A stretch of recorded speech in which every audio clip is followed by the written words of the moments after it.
Hello everyone, it's Takasubita here, and for today, Sonic the Hedgehog 3 movie has finally released worldwide. Well, I wouldn't say worldwide, as there's still some that'll be releasing in the month of January, but still, Sonic 3 is finally out for the public, and I will say, I recently watched this yesterday, and there was a lot I had to process. So, the last time I talked about the Sonic film franchise was about a couple years ago, and with the sequel, the second Sonic the Hedgehog film, I gave that movie around a 9 out of 10, but after some time thinking, I may have to bump it down to at least an 8, since there were some pacing issues, along with the jokes kind of falling flat, and the first film is mostly like a first starter, so I will give it some credit, and I gave that a 7 out of 10 back in 2020. So, in this video, I'm going to be reviewing the third Sonic film. After basically 2 years of waiting and basically almost going through an entire year waiting for major advertisements for this film to happen, is Sonic 3 truly worth all that hype and all the waiting, especially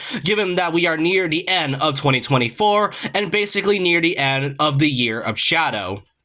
Now, before we start, I just want to mention that I will not be talking about any major spoilers. There may be some spoilers I might have to talk about, like sprinkle in some of those, so if you guys don't really want to, I'll let you know if there's any spoilers and all that, if you kind of skip ahead to some parts of the video. But really, there are only going to be some small spoilers that I have to talk about, but nothing too major. That will be like a spoiler video that will be talking about those types in Sonic 3. And really, I hope you guys enjoy this, and for obviously, these are my thoughts and opinions. You can disagree with me all you like.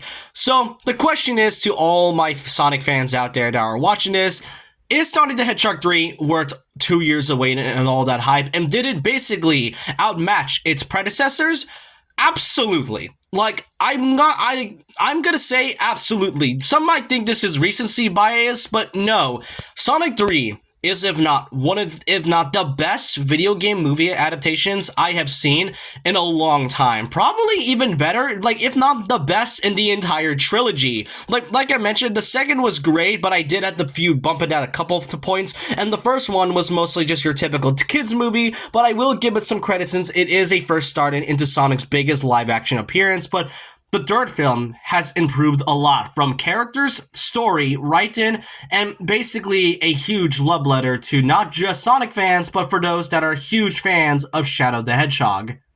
First off, let's talk about the characters, as I feel like these are the most important ones to talk about. Starting off with Sonic the Hedgehog himself, and one of the major points that a lot of Sonic fans has with this character, this iteration of the beloved Blue Blur, is how kind of obnoxious he can be. More so onto his jokes and how he makes a lot of pop culture references, like Vin Diesel and The Rock in the last movie, and then just a few other references sprinkling into Sonic, which I get why some people don't like this type of Sonic, because, well, it's kind of obnoxious, and really he's mostly just a teenager, so he can kind of make some pretty bad jokes and quips. But I'm not gonna lie, I do kind of have to agree that there are some points where I feel like they're not necessary when it comes to jokes. I think one of the major reasons why I had to bump down in Sonic's movie 2 to like a 9 to an 8 was because of some parts of Sonic making some pretty bad jokes, like the fact that he mentioned Vin Diesel in The Rock after knowing the history of the Master Emerald and why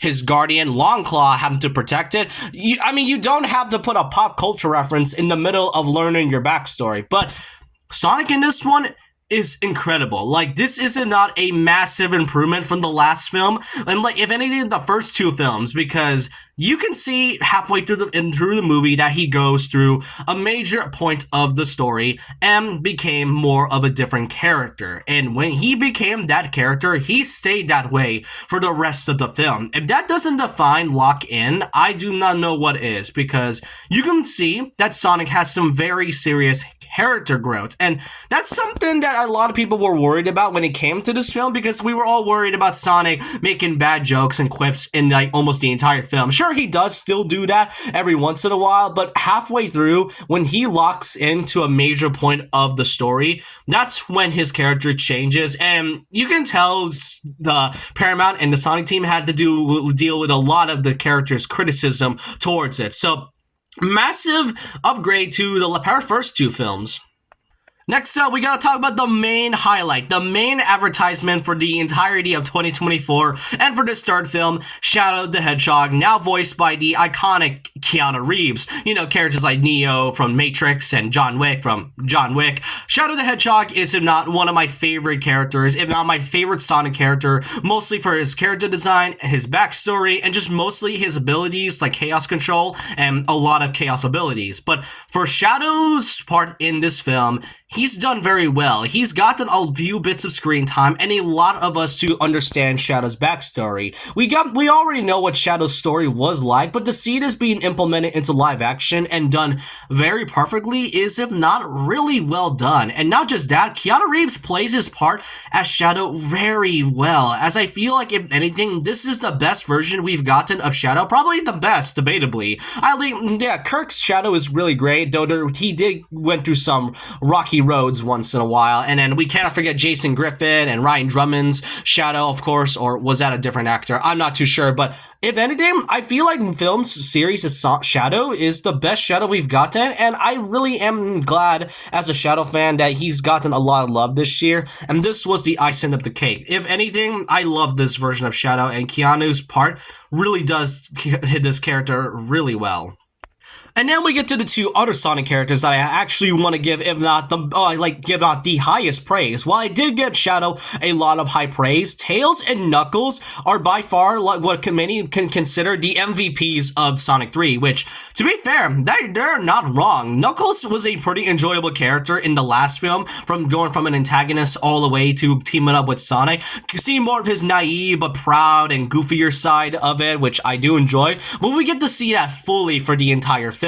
And really, I do enjoy Knuckles a little bit from, the last film and the Knuckles show, even though he didn't appear as much. And then there was Tails, who I also think was a huge improvement from the last film. While Tails may have been the main part of, Sonic's friendship in the first half, after, in the middle act, he did kind of get sidelined for almost the rest of the film until the final battle. And this one, both Tails and Knuckles all have a part in there. They aren't unnecessary or filler characters. They all feel like they're a part of the story, and believe it or not, that actually applies to the human characters, which I will get to later on. But what a huge improvement from the last one, where he was mostly sidelined. Now he has more of a bigger role and kind of has more of a character arc, which, I am glad for Tails. We need more of this Tails often in the games, and I can't wait to see what they have more with this character in the near future.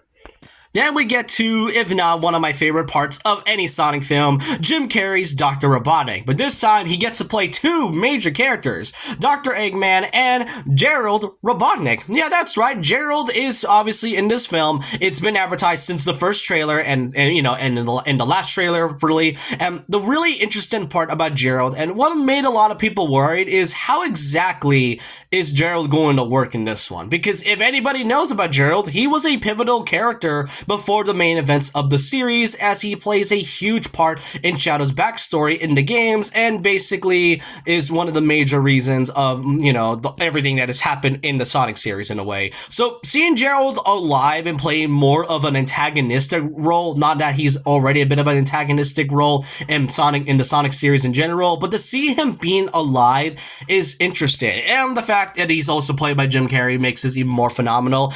Really, Jim Carrey playing any character, whatever he's in, whether it's in bad movies or pretty great movies, Jim Carrey does his part very well, and seeing him playing two characters at the same time is incredible. Eggman is still funny, having that, snazzy and all that really hyperactive, intelligent being that Eggman is, but Gerald is more cunning, smart, and way ahead of plan, and definitely a bit more of a big villain than Eggman ever was. And what I actually do appreciate about this version of Gerald is that while he is alive, it actually feels like it's the same Gerald that we see in the games. It still stays faithful to the source material. And that's the one thing I want to praise about this third film, is that it really gives a lot of respect to the original source material, as it takes a lot of elements from basically a lot of Sonic games, but notably Sonic Adventure 2.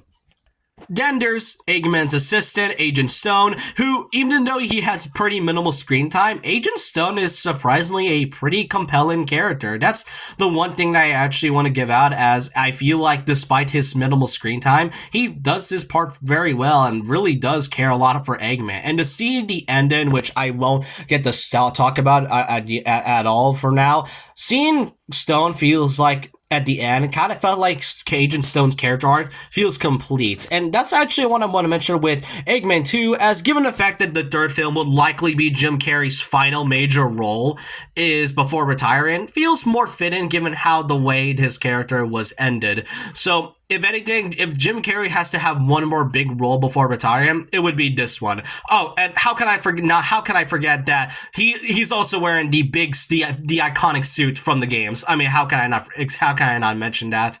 And then we get to the other human characters like Tom and Maddie. There is also like Rachel, Maddie's sister, and her husband, what was it, Randall and all that, but they aren't in the film as much since they don't really have much big roles, but they do kind of play a small part of it. But as I kind of mentioned with Tails and Knuckles, most of the human characters all play a big role. Like, they aren't necessarily any side characters, and that's kind of what I appreciate. And Tom being basically the father of Sonic at this point is really heartwarming to see. And while he isn't as the film as much, just like with Agent Stone, he and Maddie does play their part very well. I cannot say the same for this character, Director Rockwell, played by Kristen Ritter, who, you know, is pretty much part of Gun. And what I kind of find a little disappointing about this character is that she was pretty underbaked. This is kind of a similar situation with Tails, except with Director Rockwell, I don't really know why she's a character. Yeah, she has some trust issues with Sonic and Friends. There is some part in the story where they do kind of get framed for a bit, but Director Rockwell in this one feels a little underbaked and doesn't have much of a character other than to follow orders and not really trust Sonic Team in the slightest. But I do want to mention that she does play her part similarly to Tom and Maddie, where she does play her part well despite her minimal screen time, but it's kind of weird how they decided to cast her and then not give her much of a big character at all, almost until like the end of the second act. But all I could say is that Rockwell is just okay in my opinion. No hate to the actress, obviously, but yeah, I don't really expect much of Rockwell, and I feel like she was so underdeveloped that I kind of forgot she was even a character to begin with. Now we get to the main part, the story. The story, as I mentioned, was a vast improvement, and you can tell that throughout the past 4 years, the Sonic films have been improving with both its quality cinematography and its writing. While the first film is more so your introduction to Sonic in the big live-action screen, and taking some elements from the Sonic films, and, you know, being a kid's movie, he's obviously going to have some pretty bad jokes, but some pretty funny ones once in a while. Sonic 2 is where things kind of step it up a bit with the introduction of Knuckles and Tails, and having some parts of Sonic from the Sonic games like Labyrinth Zone, the Mushroom Hill Zone, and just a few others as well, and with some pretty well done action and cinematography. And obviously the final battle with Eggman was pretty great. But then there was also Sonic 3, which, as I mentioned earlier, takes a lot of elements from Sonic Adventure 2. You got the framing system, the similarities between Sonic and Shadow, and basically Shadow's entire backstory. Everything about this film is beautiful, both the quality, the story, and the cinematography, as I mentioned a few times. And funny enough, almost all of it comes from Shadow. Like, you got things from the beginning scene, the fight in Tokyo, then you got the Akira slide, you got Shadow running through the Eclipse Cannon, which, oh yeah, the Eclipse Cannon is in this one. I mean, come on, they gotta take some parts of the source material. Shadow in the rain, and then there's also obviously Shadow with the gun, and then some small moments between Shadow and Maria's backstory, which seem to come and go once in a while, gives a lot of insight. And I am glad the team was carefully considering putting the story, in bits throughout the film to make us sympathize and to understand Shadow a lot more. It kind of feels like you are seeing Sonic Adventure 2 in live action, and I really enjoy that. And scenes like this one, it's just so beautiful that I even forgot that all of this is live action. Like, this is just live action, and all of this was happening within the span of 2 years. And honestly, that's just what I like. And really, seeing the character growth along with Sonic's whole part where he changes a lot in the second half, and then with Tails and Knuckles being a more pivotal character than they are, and Shadow's character arc from the villain he is to the redemption that he's given, it was incredible to see from what he is going through. And that's just what I enjoy about this film. I will say this to heart that I cried twice just seeing a lot of many Sonic stuff that is happening within this entire film, and this is only an hour and 50 minutes. Now, sure, there are some jokes put into there, like the Konichiwa clip that Sonic says, which, you know, kind of irritated a lot of Sonic fans because we are already tired of seeing Sonic joke once in a while, but once you get past through all of that, Sonic becomes quite a compelling character. And I mean, also, you got things like Sonic sitting in the London Eye of all things, which seeing all these different locations going from like Tokyo and then to London is pretty incredible to see. But yeah, what about the music? I feel like that's one thing to mention because there is a lot of complaints regarding about the Sonic film series' music criteria. Because, I mean, in the first film, there was like some Sonic music, but isn't really in there. And in the second film, yes, there were a couple Sonic musics, but it's kind of put aside to like more licensed music. So it really doesn't get as much time to shine. And that's kind of ironic for a series known for how incredible its music can be a lot. But with Sonic 3, there were a lot of Sonic music than I even expected. You got the clear accent zone, you got the ringtone from Eggman's phone, sounding like the same theme from Sonic 06, and apparently in the credits, they did reveal that City Escape was in this one. I don't know, I didn't even know City Escape was even in this one because, well, I could barely tell because everything was happening all at once, but the licensed music as well, yes, there were some licensed music put into this film. I mean, it is obviously a Paramount one, so they got to put in some licensed music like in the first two, but it isn't as much or prominent as they were when then I really think. And I will say, Junkie XL, the composer of the film's series' music, really improved over time and took a lot of the fans' criticism, as you can tell. And I do want to say the music was phenomenal here. There were some parts that I want to mention, but you're gonna have to see the film on your own to find out for yourself.